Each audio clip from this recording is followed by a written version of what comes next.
भक्ति भक्त भगवंत गुरु, चतुर नाम वपु एक, तिनके पद वंदन किए, नाशे विघ्न अनेक।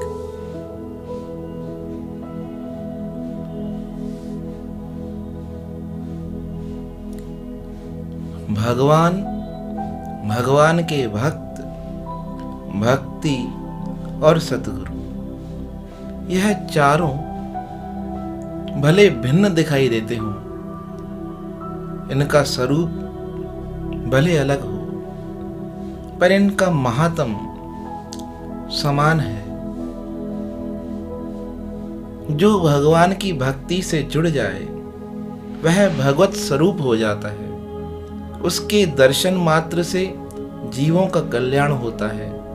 उसके संग रहने से हृदय में भगवत भक्ति उत्पन्न होती है और महापुरुषों का सानिध्य मिल जाए तो परमात्मा का साक्षात्कार हो जाता है। भगवान के अनंत भक्त हुए। कहते हैं आकाश में जितने तारे हैं उससे अधिक भगवान ने अपनी कृपा करके इस संसार सागर के जीव तारे हैं। भगवान के अनंत भक्तों में भगवान के अत्यंत प्रिय भक्त हुए नामदेव जी। बाल्य अवस्था से ही भगवान भक्ति संतों की सेवा में उनका मन रमा रहता था। अपने नाना जी के घर पे वह रहते थे और नित्य प्रति देखते थे कि उनके नाना जी प्रातःकाल स्नान आदि से निवृत्त हो भगवान को भोग लगाते हैं। नामदेव जी नित्य प्रति जिद करें कि मुझे भी भगवान को भोजन कराना है, मेरा भी मन है मैं भगवान को भोग लगाऊं। तो नाना जी उनकी बात टाल देते और कहते कभी मेरे को इस गांव से बाहर जाना पड़ा तो तुम यह सेवा करना।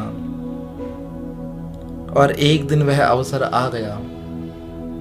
नामदेव जी के नाना को शहर से बाहर जाना पड़ा और नामदेव जी ने कहा आज तो मेरे को आज्ञा है सेवा की।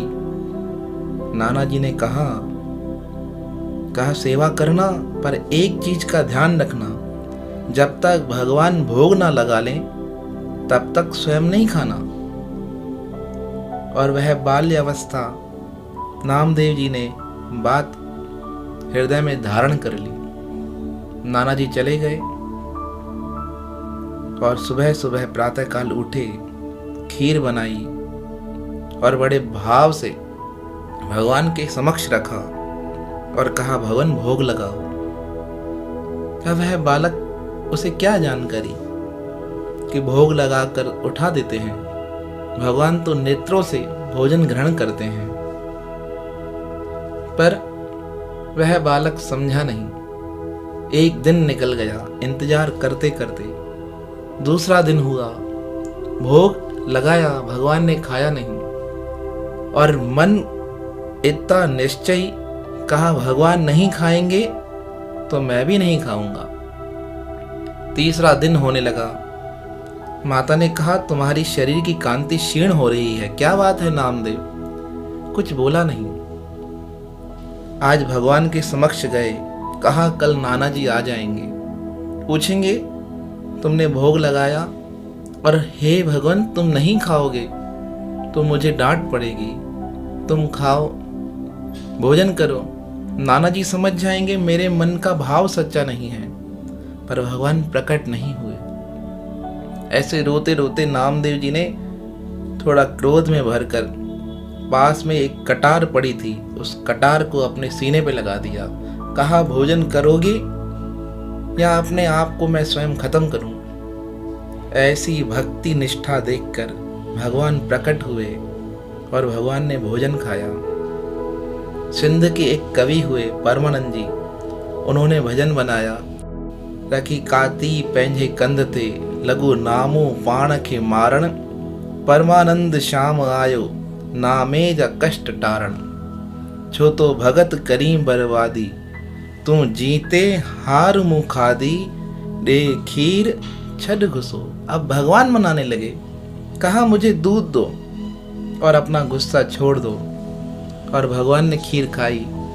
भगवान जैसे ही खीर खाने लगे, नामदेव ने कहा थोड़ी बचाना, 3 दिन से मैंने भी कुछ नहीं खाया है। और भगवान ने अपने हाथों से वह खीर खिलाई। नाना जी लौट आए, पूछा भोग लगाया? कहा लगाया, भगवान ने स्वयं आकर खाया। नाना जी को यकीन नहीं हुआ, पर उस बालक नामदेव ने नाना जी के समक्ष आज भोग लगाया। भगवान प्रकट नहीं हुए। फिर नामदेव जी ने जिद की और भगवान प्रकट हुए। और उनके नाना पूजनीय वामदेव जी उनके साथ बैठकर भगवान ने खीर का भोग ग्रहण किया। सब बड़े आनंदित हुए। भक्ति निष्ठा नामदेव जी की बढ़ती गई। सारे शहर में वह जहां से गुजरते भक्ति का माहौल बन जाता। कहते हैं एक बार किसी शहर में पहुंचे, वहां का राजा मुस्लिम था, सिकंदर लोधी उसका नाम था। उसने नामदेव जी के बारे में बहुत सुना था और वह बड़ा हठी था। अपने धर्म के प्रति वह निष्ठा रखता था, अन्य धर्मों को नीचा दिखाता था। ऐसा विचार कर उसने नामदेव जी को बुलाया।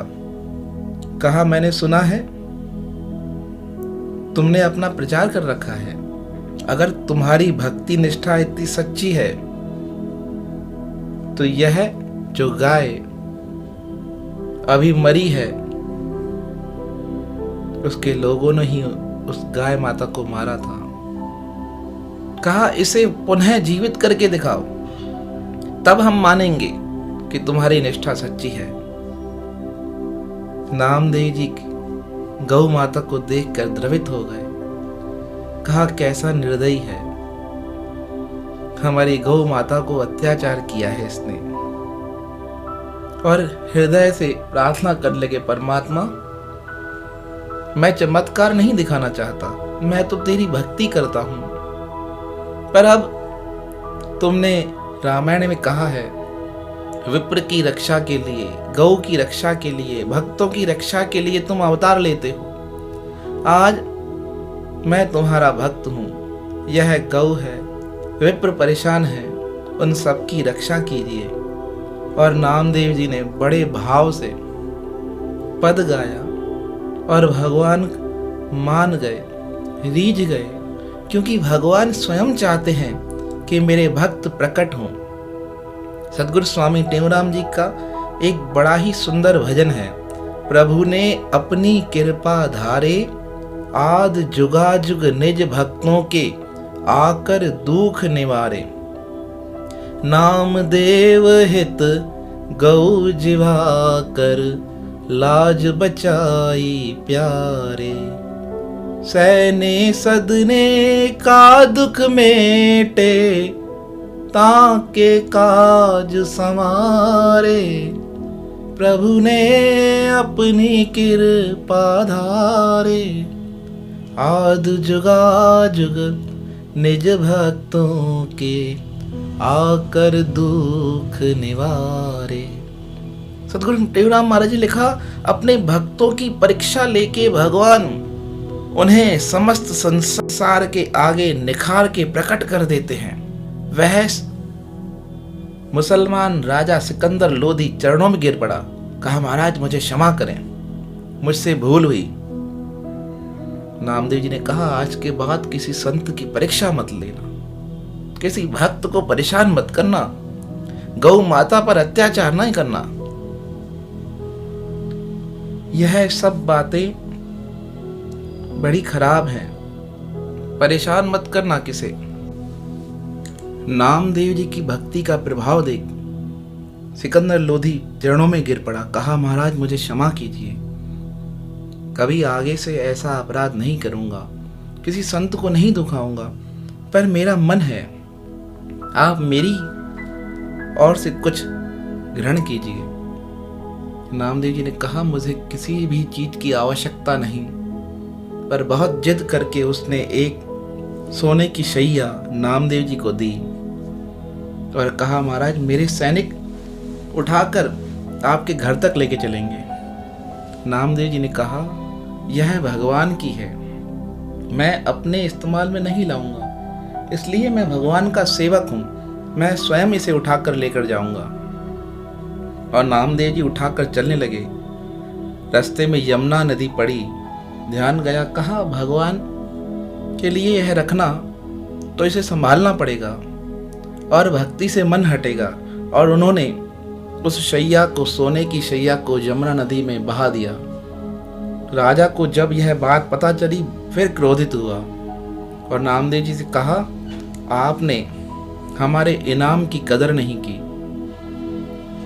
नामदेव जी ने कहा, हम फक्कड़ संत आदमी, भगवान के प्यारे, हमें किसी चीज की क्या आवश्यकता। राजा ने कहा, वह सोने की थी, आपने उसे क्यों बहाया। नामदेव जी राजा को साथ लेकर यमुना नदी के किनारे पे आए और अंदर डुबकी लगाई और राजा को एक नहीं ऐसी हजारों शैया निकाल कर दिखाई। कहा, देख लो, जो तुम्हारी हो इसमें से पसंद करके ले जाओ। राजा विस्मित रह गया। कहा, मैंने तो एक दी थी, यहाँ तो हजारों पलंग तैयार हैं। नामदेव जी ने कहा, जो भगवान के भक्त होते हैं उन्हें किसी चीज की आवश्यकता नहीं। और ऐसा कहकर निकल पड़े भगवान के दर्शन के लिए पंढरपुर की यात्रा की ओर। अब दर्शन करने जाने लगे मंदिर की ओर। मन में विचार किया, जूते कहाँ उतारूं। और ऐसा विचार कर कपड़े में जूते रखे और अपने कमर के बाजू में उन जूतों को दबाया और दर्शन करने चले गए। किसी पुजारी ने उनका यह वेश देखा तो बड़ा क्रोधित हुआ। कहा, मंदिर में जूते आए हैं। कुछ लोगों ने मिलकर मार दी। नामदेव जी ने कहा, भगवान, मारने वाले भी आप और मार खिलाने वाले भी आप। ऐसा कहकर थोड़ा दुखी तो मंदिर के बाहर आकर बैठ गए। कहा, नहीं देना है तो दर्शन नहीं दो, मैं देखता हूं कैसे नहीं दोगे। और भगवान मंदिर के बाहर अपने भक्त की वह पंक्तियां सुनने लगे और पंक्तियां भजन भाव सुनते सुनते इतने भाव विभोर हो गए। शास्त्रों में वर्णन है, कहा, जिस और नामदेव जी बैठे थे पंढरपुर का पूरा मंदिर घूम गया उनकी तरफ। वह मंदिर के पीछे जाकर बैठे थे और वह मंदिर ही पूरा घूम गया। भगवान से सीधा साक्षात्कार होने लगा। सब पंडित, मंदिर के सारे पुजारी, पंडित, पंडे सब लज्जित हुए। नामदेव जी से आके क्षमा याचना करने लगे, भगवान हमें क्षमा करो। और सर्वत्र भगवान को देखने वाले नामदेव जी प्रसन्न हुआ, पंढरपुर में ही रहने लगे। कहते हैं एक बार नामदेव जी का घर जल गया। जैसे ही घर जलने लगा, नामदेव जी ने बचा खुचा सामान भी आग में डालना चालू किया। लोगों ने कहा, यह तो पागल हो गया है, सामान जो बचा है उसे बचाना चाहिए, यह तो इसमें डाल रहा है। नामदेव जी ने कहा, आज मेरे भगवान ज्वाला रूप में प्रकट हुए हैं, वह सब कुछ समाप्त करना चाहते हैं, मेरी तृष्णाएं, मेरी इच्छाएं समाप्त करना चाहते हैं, तो क्यों ना मैं अपने भगवान के साथ सम्मिलित हो जाऊं। और सारा सामान उसमें डालने लगे। और ऐसा कहते ही वह कहते हैं ज्वाला शांत हो गई और भगवान उस रूप में प्रकट हो गए जिस रूप को नामदेव जी चाहते थे। कहते हैं 72 बार नामदेव जी ने दर्शन किया भगवान का। नामदेव ने पकाई रोटी, कुत्ते ने उठाई, पीछे घी का कटोरा लिए जा रहे। जरा रुक तो जाओ, थोड़ा घी तो लगाओ, क्यों शक्ल बनाई है स्वान की, जर्रे जर्रे में है झांकी भगवान की। किसी बड़भागी ने, किसी सद्भागी ने उस झांकी को पहचान लिया है। सब नहीं पहचान पाते, नामदेव जी की वह नजरें थी जो उनको परमात्मा सर्वत्र दिखाई देता था। कहते हैं मार्ग से गुजर रहे थे, मार्ग में एक पुतला था और विस्मित हो गए किस ओर जाना है, और उस पुतले से ही पूछने लगे, ओ मेरे भगवान, ओ मेरे भगवान, रास्ता किस ओर है। कहते हैं उनका भाव देखकर, नामदेव जी के श्रद्धा देखकर उस पुतले में से भगवान प्रकट हुए और मार्ग की ओर अपने हाथ का इशारा कर दिया। ऐसे भक्त जिनके लिए परमात्मा भी तरसते हैं, जिनका दर्शन परमात्मा स्वयं करना चाहते हैं, ऐसे भक्त श्री नामदेव जी, यह उनका ही परम पावन चरित्र है।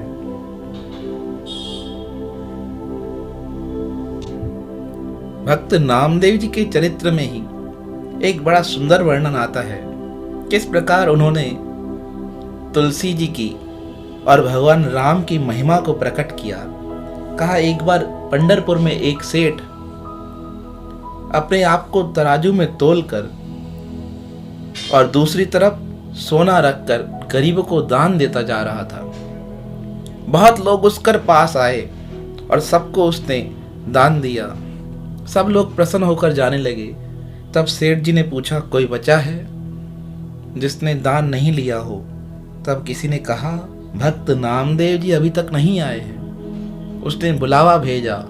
नामदेव जी ने कहा, मुझे आवश्यकता नहीं किसी चीज की। फिर बुलाया गया। नामदेव जी आए और उन्होंने तुलसी के महात्म को बढ़ाने के लिए, भगवान राम के महात्म को बढ़ाने के लिए एक लीला घटित की। उन्होंने एक छोटा सा तुलसी दल लिया, उस पर रा लिखा और हल्के अक्षर में मैं लिखा, राम लिखा, और वह तुलसी दल देकर कहा, मुझे इतना स्वर्ण दे दो। सेठ जी ने कहा, महाराज आप मेरी निंदा कराएंगे, लोग क्या कहेंगे। सेठ जी के पास इतना धन नहीं जो नामदेव जी को दे सके, आप कुछ ज्यादा मांगिए। नामदेव जी ने कहा, मुझे इससे अधिक की आवश्यकता नहीं, आप इतना ही दीजिए। और सेठ जी ने ऐसे देना प्रारंभ किया। नामदेव जी ने कहा, ऐसे नहीं, इसे तुला पर रखिए और फिर दीजिए। अब एक और तुला पे तुलसी का वह दल और दूसरी ओर सेठ जी का सोना। सेठ जी ने अपने घर का सोना रखा, फिर भी वह तुला हिली नहीं और वह तुला छोटी पड़ गई। सेठ जी ने बड़ी तराजू मंगाई। अब उस पर एक और तुलसी का दल रखा और अपने सोने जेवरात के साथ अपने पूरे परिवार के जेवरात रखे। तब भी वह तुलसी का दल ऊपर नहीं हुआ। नामदेव जी ने कहा, और कुछ है रखने के लिए। सेठ ने अपने दुकान से जो नौकर थे उनसे पैसों के टोकरे मंगाए, पैसों की बोरियां मंगाई, वह भी उन पर रखाए, तब भी वह तुलसी का दल ऊपर नहीं हुआ। नामदेव जी ने कहा, तुमने जितना कर्म, सत्कर्म, शुभ कर्म जो किया है, जो क्रियाएं की हैं, जो कर्म कांड किया है, वह सब इस पर रख दो। वह सब उस पर रख दिया गया। तब भी तुलसी का दल नीचे का नीचे रहा। वह पलड़ा अपने पैर भूमि पे गाड़ रहा था। यह देखकर सभी लोग लज्जित हो गए, प्रार्थना करने लगे कि इतना ही ले लीजिए। श्री नामदेव जी ने कहा, हम इस तुच्छ धन को लेकर क्या करेंगे, हमारे पास तो राम नाम धन है, यह धन उसकी बराबरी नहीं कर सकता, इस धन से कल्याण होना संभव नहीं।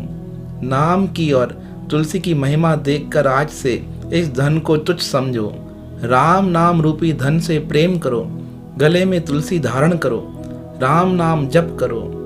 यह कहकर नामदेव जी सबके हृदय में भक्ति भाव भर दिया।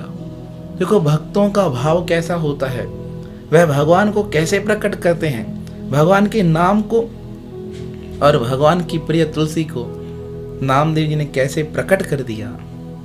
यह अपनी भक्ति के माध्यम से उन्होंने सबको सिखाया। ऐसे आदरणीय भक्त नामदेव जी, जिनकी निष्ठा को देखकर, उनकी व्रत निष्ठा को देखकर भगवान स्वयं उनकी परीक्षा लेने आए। एकादशी का दिन भगवान आए ब्राह्मण का भेष बनाकर। कहा, नामदेव जी भोजन कराओ। नामदेव ने कहा, आज नहीं कराऊंगा, आज एकादशी है। कहा, कुछ अन्न दो। कहा, नहीं खिलाऊंगा। ब्राह्मण ने कहा, मैं मर जाऊंगा। कहा, तुम्हें कुछ भी हो, पर मैं अपने प्रियतम का व्रत नहीं छोड़ूंगा। लोगों ने बहुत समझाया, यह गरीब ब्राह्मण बुजुर्ग अवस्था का है, मर जाएगा। नामदेव जी ने कहा, मुझे चिंता नहीं। और वही हुआ, वह ब्राह्मण मर गया। सब लोगों ने दुत्कारना चालू किया नामदेव जी को, पर नामदेव जी अपनी निष्ठा में पक्के थे। और द्वादशी के दिन वह ब्राह्मण का शरीर अपने हाथों में उठाकर उस ब्राह्मण के साथ चिता पर बैठने लगे। कहा, मेरे कारण इस ब्राह्मण का शरीर शांत हुआ है, तो यह मेरा अपराध है। मैं इस अपराध को स्वीकार करता हूँ। और ऐसे कह के उस चिता की अग्नि को जलाने जैसे ही प्रारंभ किया, तभी उस ब्राह्मण वेश से वह भगवान प्रकट हुए। कहने लगे, नामदेव, मैं स्वयं तुम्हारी परीक्षा लेने आया, देखने आया तुम्हारा भाव कैसा है। तुम जीत गए नामदेव, तुम जीत गए। और भगवान ने उसे हृदय से लगा लिया। कहते हैं, जब भगवान ने हृदय से लगाया, भगवान से कहने लगे, भगवान मुझे यही वरदान दो, सब जगह आपको देखूं, सर्वत्र मैं आपका ही चिंतन करूं। भगवान ने वरदान दिया, तुम जब मुझे बुलाओगे मैं प्रकट हो जाऊंगा, तुम्हें दर्शन दूंगा, तुम्हारी प्रार्थना स्वीकार करूंगा। और एक रात जागरण चल रहा था, सबको प्यास लगी, पर रात्रि के समय पानी कौन लेने जाए। तब नामदेव जी उठे और पानी लेने के लिए चलने लगे। तभी किसी ने कहा, उस झाड़ियों में प्रेत रहता है। नामदेव जी ने कहा, प्रेत रहता है तो मेरा परमात्मा भी रहता है, अब देखें मुकाबला क्या होता है। और जाने लगे। कहते हैं, प्रेत प्रकट हुआ, नामदेव जी को सताने लगा, पर नामदेव जी मुस्कुराने लगे, हाथ जोड़कर करबद्ध प्रार्थना करने लगे, भगवान बहुत रूप देखे, पर आज का रूप बड़ा निराला है, आज का रूप बड़ा सौम्य है। ऐसा रूप मैं बड़ा बड़भागी हूं जो मुझे प्राप्त हुआ है। ऐसे प्रार्थना करने लगे तो कहते हैं, हकीकत में वह माया हट गई और भगवान साक्षात प्रकट हो गए। पता नहीं वह प्रेत कहाँ गायब हो गया। और भक्त ने सच्चे हृदय से भगवान को प्रणाम किया, भगवान के चरणों में झुक गया, भगवान से कहा, हे भगवान, आप मेरी हर स्थान पर प्रार्थना स्वीकार करते हैं, आप मुझे दर्शन देते हैं, मेरा सद्भाग्य है आप हर पल ऐसे मेरे साथ रहे। ऐसे परम भक्त श्री नामदेव, उनका यह चरित्र है। जो इस चरित्र को सुनता है, श्रवण करता है, तुलसी की महिमा को सुनता है, भगवान राम की महिमा को सुनता है, स्वतः ही उसका मन परमात्म भक्ति से जुड़ जाता है। ऐसे भक्तों के श्री चरणों में हमारा बारंबार प्रणाम है। बोल सद्गुरुदेव भगवान की जय, भक्त वसल भगवान की जय, सद्गुरु स्वामी टेऊराम महाराज की